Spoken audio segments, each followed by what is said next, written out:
Before we begin, if you enjoy true stories with mystery, suspense, and that macabre touch that keeps you hooked from beginning to end, subscribe now and follow the upcoming narratives. There's a new story waiting for you every week. And tell me in the comments, where are you watching from right now? Your city may appear in a future story. The first unwritten rule of Lyndhurst Mansion was simple. Nobody stayed alone there for very long. It wasn't written on signs, nor was it part of the official guided tour itinerary. Still, all the staff learned quickly. It was a feeling that seeped into the skin, a persistent discomfort that arose when the corridors became too empty, or when the echo of one's own footsteps seemed to respond with a delay. Clara Whitmore discovered this on her very first morning. She parked the car at the foot of the hill, turned off the engine, and stood for a few seconds watching the Gothic mansion rise before her. The sharp towers cut through the grey Hudson Valley sky, and the tall windows reflected a dim light like unblinking eyes. Historical archivist, that was the job title. No ghosts, no legends. Just cataloguing old documents, restoring architectural plans, and organizing records of the J. Gould family, the railroad magnate who had transformed Lyndhurst into a symbol of 19th-century opulence. Clara was 32 years old, had a solid career in historical preservation, and an urgent need to start over after a divorce that was far too silent to be healthy. She accepted the temporary contract without much thought. 6 months away from Boston, in a small town surrounded by ancient trees and silence, it seemed perfect. The antagonist in that place had no face. It was the building itself, the stone structure, the high ceilings, the corridors that bent at strange angles created an atmosphere of constant vigilance. Lyndhurst was not just a museum, it was an organism. It creaked, breathed, expanded with the humidity of the Hudson River, and contracted with the cold. At the reception, Clara met Martin Hale, the site's administrator, a man in his 50s with a neatly trimmed beard and a look that was far too tired for someone who worked with cultural heritage. "Welcome," he said, handing her a name tag. "You'll be in the West Archive, second door after the library." She thanked them and continued down the main corridor. The visitors were not due for another 2 hours, but the mansion was already awake. Technicians adjusted the lighting, guides rehearsed memorized speeches, and the smell of cleaning products mingled with the old aroma of waxed wood. Clara passed through the library, a monumental hall with bookshelves that reached the ceiling, and turned right. The West Archive was smaller, but denser. Rolled-up maps occupied metal stands. Storage boxes were stacked shoulder height. There was a large table in the center and 2 narrow windows facing the garden. She put the bag on the floor, put on cotton gloves, and opened the first box. Original architectural plans. During the first hour, everything went exactly as expected. Technical work, comfortable silence, concentration. She photographed documents, recorded codes, created digital folders. Then he noticed the first strange detail, a noise. It wasn't exactly a sound. It was more like a sudden change in air pressure, followed by a slight dragging, like fabric brushing against stone. Clara looked up. Nothing. He continued working. Minutes later, he felt a presence behind him. He turned around quickly, hoping to find a colleague. The hallway was empty. She took a deep breath and attributed the feeling to isolation. Archives always had that effect. Closed spaces, indirect lighting, the physical weight of accumulated history. Nevertheless, he got up and went to the door. Along the way, he noticed something he didn't remember seeing before, a small dark mark on the ground near the threshold, as if someone had dragged a heavy piece of furniture across it. He returned to the table, but his concentration was no longer the same. At noon, he met Evelyn Carter, one of the guides in the staff break room. Evelyn was young, perhaps 25, and always smiling too much. "You're the new archivist, right?" Clara confirmed. "The first week is always strange," Evelyn said, stirring her coffee. "You get used to it after a while." "Strange how?" Evelyn hesitated for a second. "Lyndhurst has personality." He didn't elaborate. In the afternoon, Martin went to the archive to see how Clara was adjusting. She commented on the noises and the feeling of being watched. He answered too quickly. Old buildings do that. Thermal expansion, air currents. But his eyes didn't follow the explanation. When Clara returned to work, she found something new on her desk, an old photograph, black and white, dated 1894. It showed the same hallway where she was now, but there was a figure in the background, partially blurred by time. It wasn't a posed portrait. It seemed captured by accident.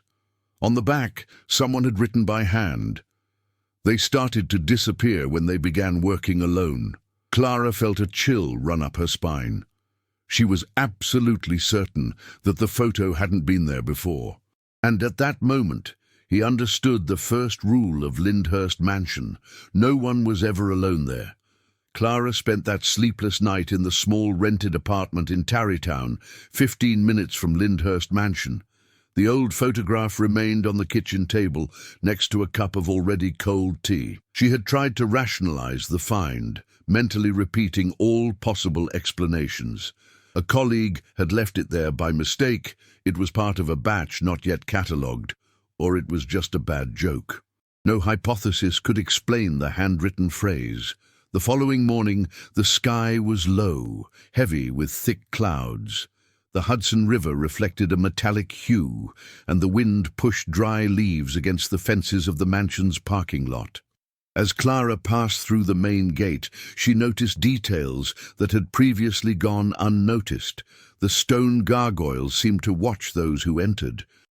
The garden paths were arranged in an almost labyrinthine fashion, as if leading to specific points on the property. Lyndhurst had been designed not only to impress, but to control the flow of people. In the archive, Clara decided to investigate the photograph. He consulted the digital inventory and searched through physical boxes until he found a folder labeled Irregular Records, late 19th century. Inside were incomplete reports, personal letters, and administrative notes that had never been displayed to the public. That's where the first names emerged. Henry Walsh, assistant gardener. Margaret Bell, temporary governess. Thomas Reed, stained glass restorer. They had all worked at Lyndhurst between 1893 and 1896, and they were all listed as disconnected without formal justification. Clara began to piece together a timeline. No record of dismissal, no letter of recommendation, no subsequent address. They simply disappeared from the documents as if they had evaporated. It was then that Martin Hale reappeared, leaning against the doorframe. "Are you already messing with sensitive files?" She turned the chair around. "I found this photo yesterday. I'd like to know where it came from."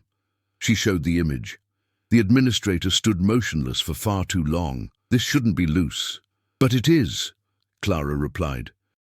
"And this note suggests something serious." Martin took a deep breath. Lyndhurst went through chaotic periods at the end of the 19th century. Constant staff turnover, construction, renovations. Many records were lost. 3 people have disappeared in less than 4 years. Those were different times. He walked away without adding anything else. The answer did not satisfy Clara. She began to observe her colleagues more closely. Evelyn, the guide, avoided lingering in empty rooms. Whenever she finished a tour, she would walk quickly to find someone. Jonah, the maintenance technician, never performed repairs alone. He always called another employee, even for simple tasks. Even the security guards patrolled in pairs, although official protocol didn't require it. During lunch, Clara sat with Jonah in the side garden. "Are there any informal rules here?" he asked.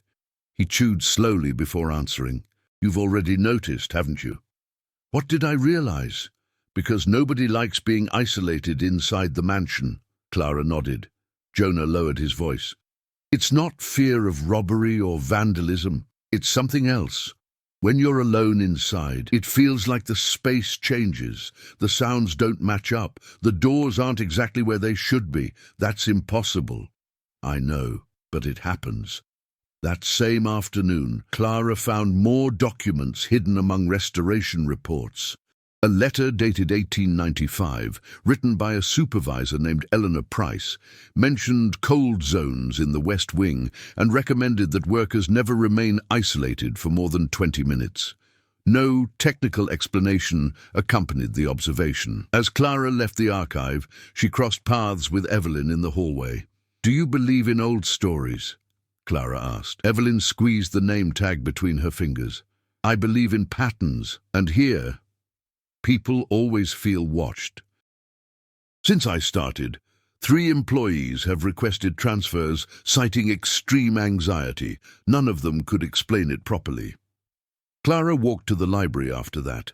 There, among thick volumes on neo-Gothic architecture and biographies of Jay Gould, he found references to the Victorian concept of sensitive houses, buildings erected on land considered energetically unstable, close to underground veins or ancient indigenous routes. According to historical maps, Lyndhurst was built precisely on one of these areas. It wasn't superstition, it was a cultural context that had been ignored over time. As the pieces fell into place, Clara began to understand that Lyndhurst was not just a setting. It was an active agent, shaping behaviors, creating silent habits, imposing a collective choreography based on human proximity.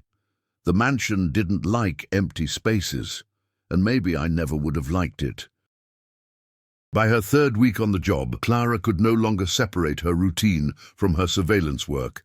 Each entrance into the building was accompanied by an automatic count of people around. 2 guides in the lobby, Jonah in the north corridor, Evelyn near the main staircase. She had come to map presences like an instinct, a silent radar that activated whenever she crossed the gates of Lyndhurst. And yet, the episodes began. It all started with minor continuity errors.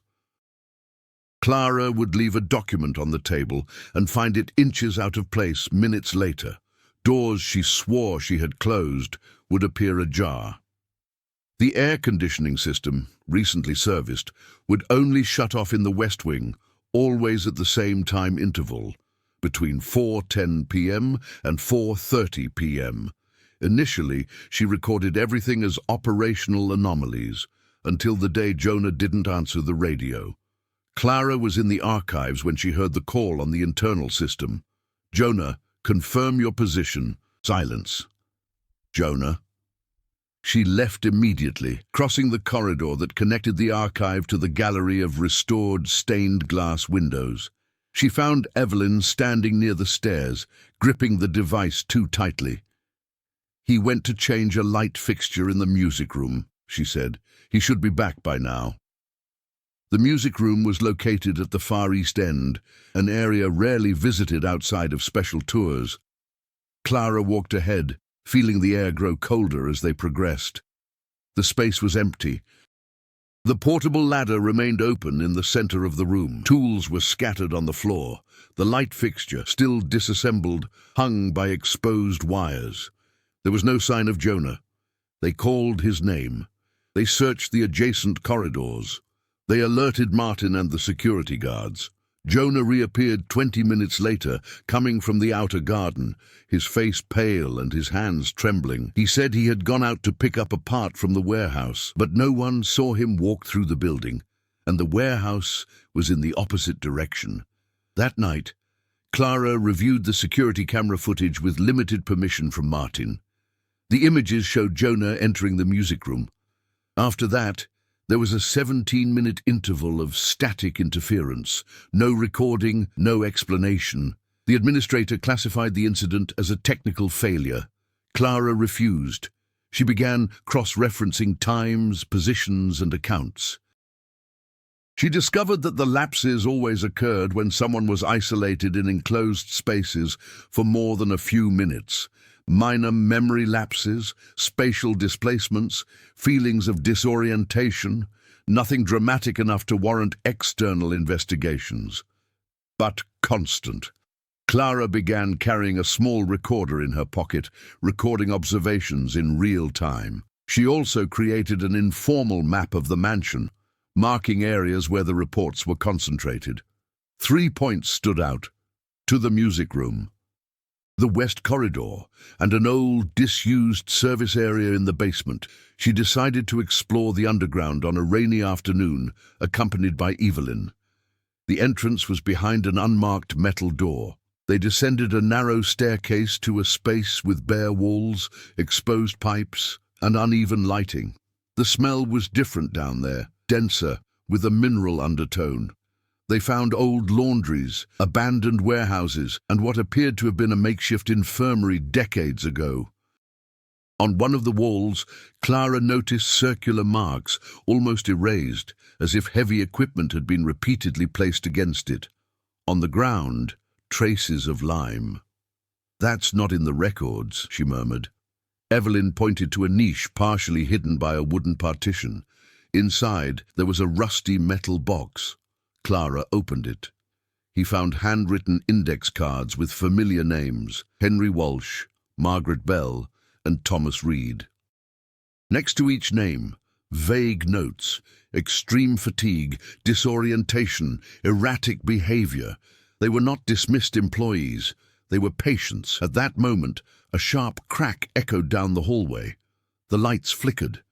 When Clara turned around, Evelyn was no longer by her side. His name echoed off the bare walls, returning distorted. Clara ran to the stairs, but found her path blocked by a door she didn't remember seeing before. The radio in his pocket was crackling, unable to pick up a signal. For almost 2 minutes, a time that seemed much longer, Clara was alone in the Lyndhurst basement. The air seemed to vibrate. Then he heard hurried footsteps and voices. Martin and 2 security guards opened the makeshift door. Evelyn appeared right behind them, confused, stating that Clara had simply disappeared for a few moments. The accounts didn't match. Back at the archive, Clara noticed something even more disturbing. Her recorder was on, but the file corresponding to that period was completely corrupted. Digital zeros, empty space. She no longer had any doubts. Lyndhurst didn't just affect those who were left alone. She erased fragments of time. After the incident in the basement, the dynamics between the employees changed in a way that was almost imperceptible, but definitive. No one openly discussed what had happened, but Clara began to notice small, silent pacts, doors kept open between neighboring rooms, radios always on, glances exchanged before someone left. The mansion had imposed a new rhythm, a kind of improvised collective surveillance. Clara began sharing her discoveries only with Evelyn and Jonah. Jonah, still shaken by the temporal blackout in the music room, agreed to help after Clara showed him the files found in the basement. He immediately recognized the symptoms described. "That's similar to what I felt," he said, "like the body was there, but the head somewhere else." Jonah's personal subplot emerged gradually. He had lost his older brother years before in an industrial accident. Since then, he had developed an extreme sensitivity to enclosed spaces and repetitive noises. Lyndhurst, with its endless echoes, kept him constantly on edge. Even so, he remained there out of financial necessity. Evelyn, in turn, revealed something different. She had grown up in Tarrytown. Her grandmother had worked as a temporary cook at Lyndhurst in the 1970s and had always warned, "Never be alone in that house." Evelyn had accepted the job as a guide because she thought it was just local folklore. Now I wasn't so sure anymore. Meanwhile, Martin Hale became a more frequent presence in the hallways. He began overseeing sectors he normally delegated, revised schedules, and officially instituted patrols in pairs, justifying it as an operational improvement. Clara realized he was trying to hold something back. She decided to investigate Martin's past. In the administrative files, he found his name associated with the mansion for almost 15 years, much longer than most employees stayed. Before that, he had worked at another historical site in the interior of the state, also known for reports of collective unease and high turnover rates. No formal charges were recorded in his history, just patterns. Meanwhile, Clara was facing increasing time pressure. The council responsible for the preservation of Lyndhurst had scheduled a national inspection for 3 weeks later. External technicians would come to assess the condition of the building and the collections. Any serious irregularities could result in the temporary closure of the museum. Martin wanted everything under control before that. Clara needed answers before access to the spaces became restricted. She began working outside of her regular hours, cataloguing forgotten documents and cross-referencing data with old maps of the land. She discovered that, before the mansion was built, that area had housed a small rural community that used natural underground wells, many of which were sealed during the 19th century construction. These veins ran directly beneath the subsoil where he had found the tokens. Jonah helped access non-digitized structural blueprints. Evelyn was responsible for observing unusual behavior during the tours. Evelyn brought the next piece. She reported that one visitor had briefly fainted in the West Gallery, claiming to have heard someone call her name. Another stated that she felt a sudden pressure in her chest upon entering a side room alone. Clara started documenting these incidents as well. The subplots converged. Employees, visitors, historical background, and structural flaws all pointed to the same pattern of environmental interference. But there was something more. Clara realized that Martin knew more than he was letting on. One night, as he left the archives late, he saw a light on in his office. Through the crack in the door, he observed the administrator reviewing a thick folder marked only with an internal code. Inside, he recognized reproductions of the same medical records from the basement. When Martin noticed his presence, he quickly closed the file. "You shouldn't be here after hours," he said. "Neither do you," Clara replied. The silence between them carried an implicit understanding. He didn't deny it. Some stories don't help preserve a place like this. And does hiding help? Martin did not respond. In the following days, Clara felt the mansion react to the increased nighttime activity. Doors jammed, alarms went off for no reason, and a constant feeling of tightness accompanied anyone who lingered too long in the older hallways. It was as if Lyndhurst understood the investigation. The pressure of the deadline, Martin's secrets, the silent fear of the employees, and the history buried under tons of stone created an increasingly tight web of tension. Clara understood now that it wasn't enough to just find out what was happening. She needed to do this quickly, before the mansion isolated anyone else. The night everything changed began with a false alarm. It was almost 9 o'clock when the security system went off in the West Wing. Clara was still in the archive, organizing the last scans of the day, while Jonah finished a repair to the ground floor heating. Evelyn had already left, and only 2 security guards remained on duty. Martin called everyone on the radio. Movement detected near the old gallery. Standard protocols. Clara felt her stomach tighten. The old gallery was one of the points marked on his personal map. She grabbed her coat and walked down the main hallway, meeting Jonah near the staircase. Without exchanging a word, they walked together. The security guards followed close behind, flashlights in hand. The gallery was empty. No forced entry, no sign of external intrusion. Only the echo of footsteps and the distant sound of the wind against the stained glass windows. But the atmosphere there was different, denser, colder. Jonah pointed to the thermometer on the wall. It dropped almost 5 degrees in less than 2 minutes. One of the security guards tried to laugh. Old system. The radio made a hissing sound. Martin asked them to check the old service area in the basement. Clara felt an immediate chill. They descended the metal staircase again. This time the space seemed narrower, as if the walls had moved forward a few centimeters. The lighting flickered at irregular intervals. As they approached the niche where Clara had found the cards, they realized that the metal box had disappeared. In its place, there was a thick wooden door, crudely fitted together. Nobody remembered that door. Jonah tried to open it. It was unlocked. On the other side, a narrow, windowless room was revealed, partially covered in old tiles. Pipes ran through the low ceiling. The floor was marked with rust circles, as if stretchers or medical equipment had been left there for a long time. Clara went in first. He felt an immediate pressure in his ears. At the back of the room, he found an old electrical panel, disconnected for decades, but still connected to underground cables that were not on the structural maps. Next to the panel, there was a clipboard attached to the wall. She carefully removed it.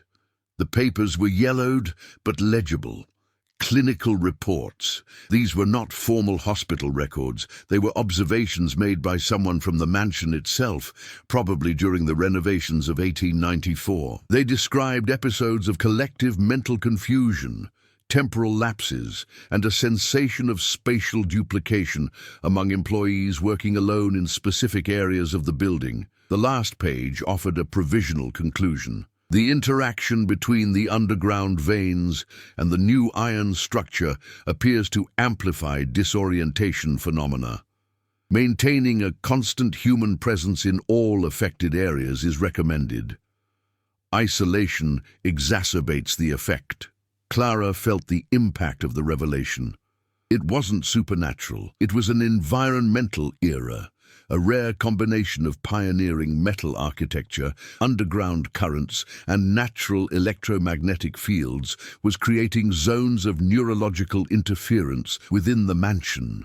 Lyndhurst was not haunted, it was altering human perception. Before he could comment, Jonah put his hand to his head. "Clara, I feel dizzy." The nearest security guard took 2 steps back. The lights went out. For a few seconds, there was only darkness and the accelerated sound of breathing. When the lanterns were turned on again, Jonah was no longer there. His radio had fallen to the ground. Clara ran to the door, but the outside corridor seemed different, longer. The walls reflected the light unevenly, like a poorly polished mirror. She called for Jonah. No response. The security guards tried to remain calm, but their movements were disorganized. One of them claimed to have seen Jonah turn left. The other swore he ran to the right. Martin appeared soon after, out of breath. "The whole system crashed," he said. "We need to evacuate the building." But Clara already understood what was happening. The zones of interference had expanded. The reduced number of people present at that time of night created a sufficient void to amplify the effect. They found Jonah 10 minutes later, sitting on the floor of the stained glass gallery, staring intently at his own hands. He didn't recognize Clara. It took him almost half an hour to regain full consciousness. When he was finally able to speak, he said only, "I was in 2 places at the same time." At that moment, Clara understood the true danger of Lyndhurst. The mansion didn't kill, she was fragmenting it, and if no one did anything, things would only get worse. The building was not evacuated that night. Martin argued that an emergency lockdown would raise unnecessary suspicions on the eve of the national inspection. Instead, he limited access to certain areas, officially blocked off the underground, and redistributed shifts to ensure that no one remained isolated for more than a few minutes. It was an improvised containment. Clara disagreed with the decision, but realized that Martin was trying to buy time. Jonah was taken to the local hospital. Tests revealed nothing more than mild dehydration and an abnormal spike in neurological activity, which quickly normalized. Even so, he requested immediate leave. He never returned to the mansion. Jonah's loss destabilized the small group that Clara had formed. Evelyn began to show clear signs of anxiety. During the tours, she would forget parts of the itinerary and had to discreetly touch the walls to orient herself. On 2 separate occasions, she confused visitors with staff members, calling them by the wrong name. Clara took on some of the internal rounds, even though it wasn't part of her duties. She needed to be present at the critical points. She carried with her the improvised map, now full of notes, schedules, and small arrows indicating temperature variations. Every step within Lyndhurst had become a calculation. She presented her preliminary findings to Martin: environmental interference caused by the interaction between the mansion's metal structure and the sealed underground veins, exacerbated by the prolonged absence of people in sensitive areas. He listened in silence. "This will not appear in any official report," he said finally. "People are being affected neurologically. And if this becomes public, Lyndhurst will close. The funding will disappear. Hundreds of jobs will go with it." Clara realized that for Martin, the estate was more important than individuals. Still, he quietly authorized one important change: reduced tours, alternating rooms closed on a rotating basis, and increased staff circulation in problem areas. The effect was immediate. The number of episodes decreased. They didn't stop, but they became more spaced out, as if the mansion were being kept in a state of unstable equilibrium. Clara began sleeping very little. She brought work home, reviewed old maps, read studies on geomagnetic fields and 19th century architecture. The more she researched, the more she realized how rare, yet well documented, that type of phenomenon was. Lyndhurst was an extreme case of a nearly unknown problem. Meanwhile, the national inspection was approaching. External technicians began to arrive, bringing their own equipment. Martin followed their every step, preventing them from remaining alone in critical areas. Clara watched from a distance, fearing that any protocol failure would reactivate the fragmentation pattern.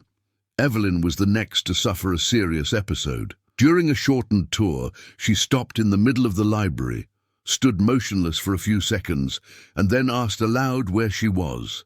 Visitors thought it was part of the performance. Clara ran towards her. Evelyn recovered quickly, but cried in the staff bathroom, saying she felt like pieces of her memory were being scraped away. That sped everything up. Clara began to develop a more radical plan to partially reopen the old underground wells, to dissipate the accumulated electromagnetic pressure, and install grounding reinforcements along the west wing. It was expensive, invasive, and would require closing the mansion for weeks. Martin refused. Not before inspection. Clara understood that she would not have institutional support. Then he made a silent decision. She began saving copies of old reports, scanning medical records, and compiling her own records in an external archive outside of Lyndhurst's internal network. If something happened, there would be proof. As she walked alone down a hallway that night, a mistake she realized too late, Clara felt the pressure in her ears again. He stopped immediately and called someone on the radio. Evelyn answered, coming to meet her. They stayed there, side by side, until the feeling passed. The mansion was reacting, and Clara knew that the fragile balance they had created wouldn't last long. Something bigger was approaching. Clara realized that she could no longer act as an archivist observing a phenomenon. She needed to take on the role of an active agent within it. The change began in a practical way. The following morning, he arrived early and gathered Evelyn and 2 security guards in a side room, away from the critical areas. He spread old blueprints, geological maps, and his personal records across the table. "We can't just keep reacting," he said. "The mansion acts as an amplifier. When there are human voids, it intensifies the effect. If we maintain constant circulation and redistribute the flows, we can reduce the episodes." They listened in silence. Clara drew alternative routes with a red pen, creating closed circuits of movement. No area should remain empty for more than 5 minutes. Shifts were adjusted informally, without going through central administration. It was a parallel operation. Evelyn, despite her evident fear, took on the coordination of the guides. She began to alternate visits to sensitive rooms with neutral spaces, breaking the predictable pattern of the tours. Her demeanor changed. Her usual lightness gave way to a sharp, almost military-like attention. She was growing up under pressure. The security guards, previously passive, began to act as part of the mansion's living system. One of them, Marcus, started monitoring temperature variations with a portable thermometer.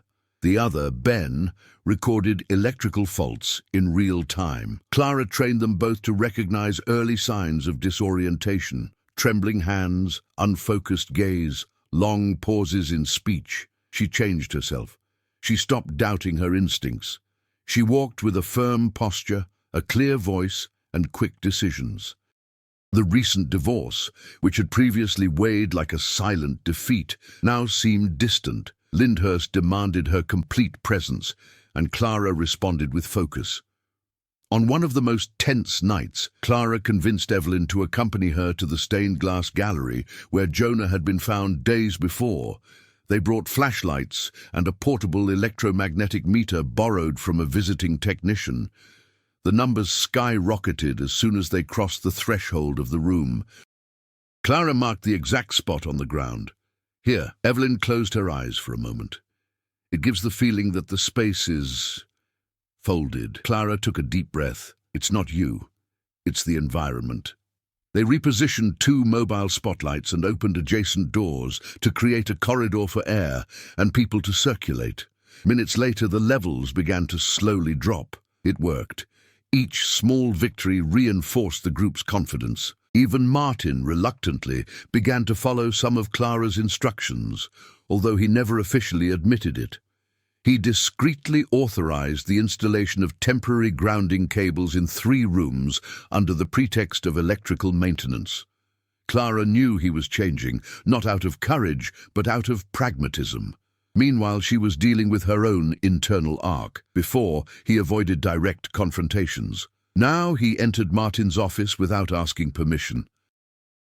Before, he filed away facts. Now he made decisions based on them. His transformation didn't come from inspiring speeches, but from repeated choices made at risk. The growth was visible. Evelyn has changed too. After nearly collapsing again during a tour, he refused to go home. Instead, he asked to stay and help backstage. "If I leave now, I feel like I'll leave a piece of myself behind," she said. Clara understood exactly what she meant. Together, they created an informal protocol for visitors who presented mild symptoms: water, constant eye contact, and immediate movement to outdoor areas. The number of incidents began to drop dramatically, but Lyndhurst was not defeated. On a particularly quiet afternoon, Clara noticed that the usual noises of the mansion had ceased. No creaking, no distant echoes. The kind of silence that precedes something greater. She brought them all together again. "We are forcing the system to stabilize," he explained. "But this is temporary. The underground structure is still there. The pressure still exists." "So what do we do?" Marcus asked. Clara answered without hesitation. "We prepared the ground for impact." She knew the real test was yet to come. The national inspection would be the busiest time in the mansion in months. If the fragile balance were to break that day, the consequences would be amplified. But Clara was no longer just an observer. She had become part of the containment mechanism, and she was ready. The day before the national inspection dawned with an unusually clear sky. Clara noticed this as soon as she parked the car. The light fell on the Lyndhurst towers with an unsettling sharpness, revealing every crack in the stone, every irregularity in the facade. It was as if the mansion were excessively awake. She arrived early and found Evelyn already organizing the portable radios on a makeshift table in the lobby. "I tested them all," she said. "Maximum range, batteries charged." Marcus and Ben were checking the movable spotlights. Martin paced back and forth with a clipboard, going over schedules. No one needed to say it out loud, but everyone knew. That would be the most dangerous day since the beginning of the episodes. Clara gathered the group in one of the neutral rooms. He distributed simplified copies of the internal map, with routes marked in different colors. "We follow the protocols, without exception," he explained. "No room is left empty. If someone needs to leave, someone else goes in first.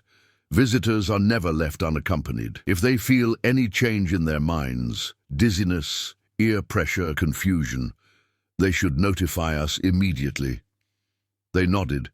There was no heroism in that moment, only coordination. Martin tried to maintain an administrative tone. The external team arrives at 9. 3 structural engineers, 2 conservators, and a council representative. Clara looked directly at him. They also fall under the protocol.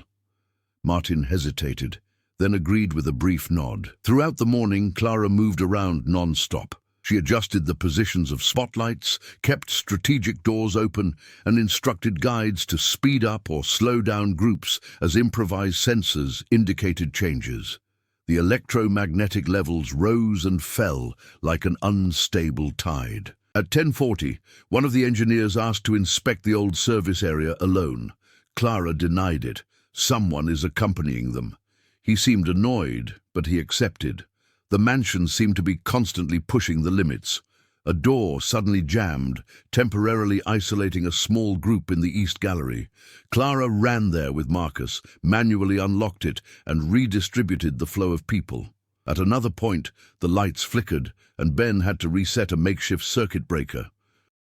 Each micro-crisis was absorbed by the system that Clara had created, but the wear and tear was visible. Evelyn started getting names wrong again. Martin lost his temper with one of the coaches. Clara felt a constant pressure at the base of her skull, as if she were holding something invisible too tightly. At noon, she noticed that the west corridor was getting too quiet. He went there. The makeshift sensors showed a sharp drop in human activity in that area. 2 groups had been redirected at the same time, creating a temporary void. Clara felt the air change. He called Evelyn on the radio. No response. He called Marcus. Interference. The ambient sound disappeared, as if someone had closed a door on the world. She strode down the hallway, her heart racing. He found Evelyn standing near the library, motionless, staring at a blank wall. Evelyn... nothing. Clara touched her arm. The guide blinked, confused. I thought I heard someone calling me. Clara pulled her to a more open area, contacting Marcus by radio until she got a signal. Fill in the west, now, he ordered. All the alternate routes. She understood at that moment that Lyndhurst was reacting to collective pressure. It was not merely a passive phenomenon. It was a system trying to rebalance itself. Back in the lobby, Martin approached, visibly shaken. The technicians want access to the basement. Clara did not respond immediately. She looked around. Visitors, external staff, local employees, all circulating in carefully constructed patterns. That was where the balance was maintained. The subsoil would break that. If they go in there now, Clara said, we'll lose control. Martin swallowed hard. So what do you suggest? Clara took a deep breath. Let the climax happen where we can see it. She knew she couldn't postpone it any longer. The confrontation between the Lyndhurst structure and the human presence was about to reach its climax, and she needed to choose the battlefield. Clara made the decision in silence. If the underground was the core of the instability, then it was there that she would confront Lyndhurst, but on her own terms. She gathered Martin, Marcus, Ben, and Evelyn in a secluded corner of the lobby. We'll take the technicians down to the basement, he said, but not all at once. We'll maintain a continuous flow on the upper floors and create a permanent human circuit around the critical area. Martin's eyes widened. That's risky. We've passed that point. She explained quickly. 3 people would enter at a time, stay for a maximum of 2 minutes, and be replaced immediately. Doors open, radios on, spotlights positioned to eliminate deep shadows.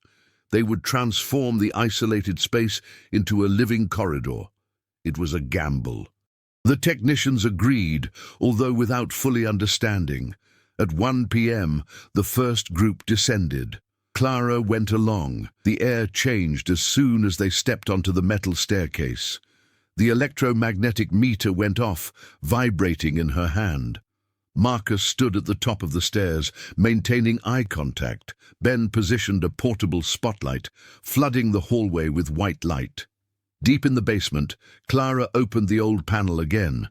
She had studied the diagrams during the early morning hours. I knew what I needed to do. The mansion's metal structure acted like a giant antenna, accumulating interference from the underground plumbing. The makeshift grounding helped, but didn't solve the core of the problem. She needed to create a direct discharge. With the help of one of the engineers, he connected temporary cables to the panel and routed them to the grounding points that Ben had prepared on the upper floors. The radio was making a hissing sound. "First group goes up," Clara ordered. "Second group goes in. The circulation has begun. People coming in, people going out." The continuous human presence partially stabilized the environment, but Clara could feel the ground vibrating beneath her feet. It was as if Lyndhurst was resisting. Suddenly, the lights went out in half of the basement. The meter went to its maximum speed. Clara felt the pressure crushing her ears. The hallway seemed to stretch out, distorting perspectives. For a moment, she saw Marcus standing at the top of the stairs, and at the same time closer, duplicated, like a delayed reflection. Evelyn shouted his name over the radio. Clara took a deep breath, forcing herself to focus. She walked up to the dashboard and activated the manual switch that she had identified in the old diagrams. Nothing happened. He tried again. The engineer next to him began to tremble. "Clara, I can't," she stammered, putting her hand to her head. She gently nudged him toward the stairs. "Go up, now." Alone in front of the panel, Clara felt Lyndhurst react. The walls seemed to pulsate. Fragments of memory flashed through his mind. The day he signed the divorce papers, the first photograph found in the archive, Jonah sitting on the gallery floor. She understood the mechanism.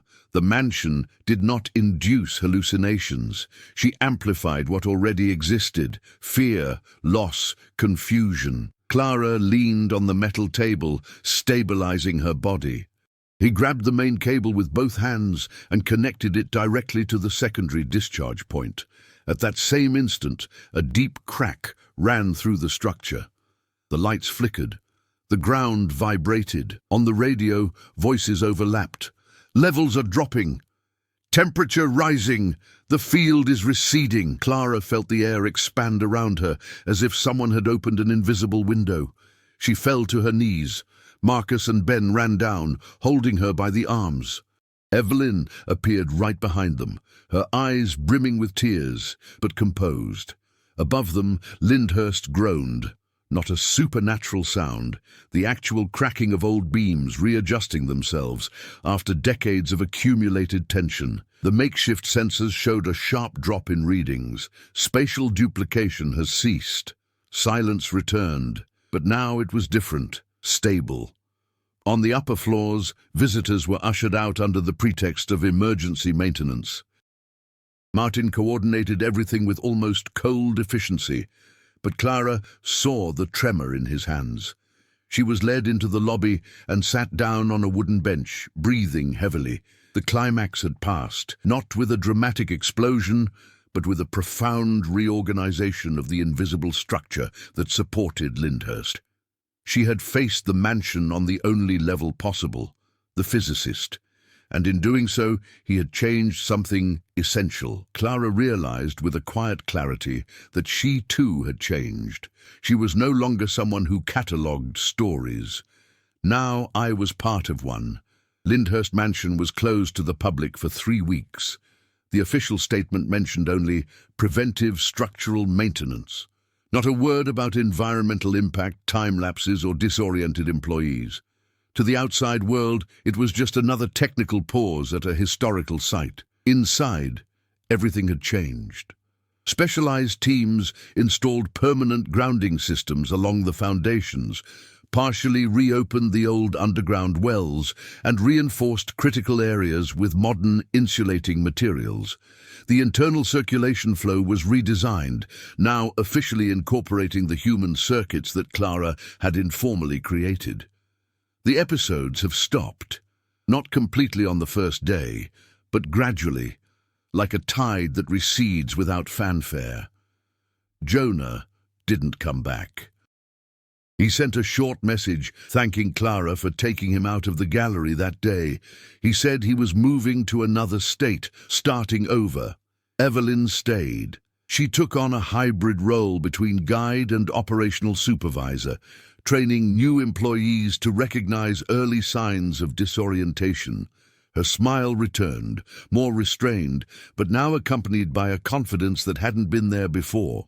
Martin Hale presented a technical report to the National Council which, although carefully edited, acknowledged rare environmental anomalies and the need for profound interventions.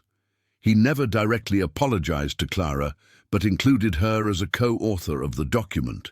For him, that was the highest level of recognition possible. Clara received an offer for a permanent contract. He accepted. Not out of attachment to the mansion, but out of the sense of responsibility that had formed there. Lyndhurst was no longer just a workplace.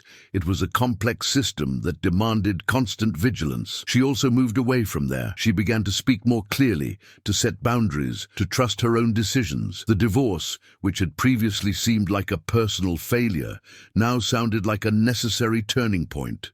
Sometimes, losing stability was the only way to gain presence. On a quiet afternoon, weeks later, Clara walked alone through the library.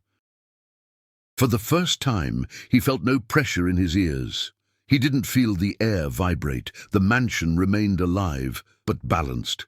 She paused before one of the restored stained glass windows, watching the light pass through the colored glass and spread across the floor in soft hues.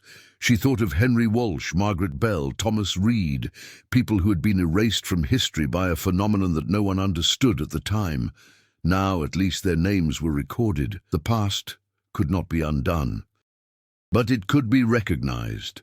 Lyndhurst remained imposing, silent, observing who came and went. However, it no longer fragmented those who crossed its corridors. Clara knew that victory was not absolute. It was maintenance, constant presence, repeated actions, and that was enough. Months later, Clara received a photograph through the internal mail system. It was the same old image of the Lyndhurst corridor, dated 1894. But now there was a difference. On the back, someone had added a new note, written in modern handwriting. Isolation creates voids. Presence creates pathways. She smiled discreetly. He folded the paper and put it in his coat pocket before starting another round. Outside, the Hudson River continued its tranquil course, and inside the mansion, footsteps echoed in pairs.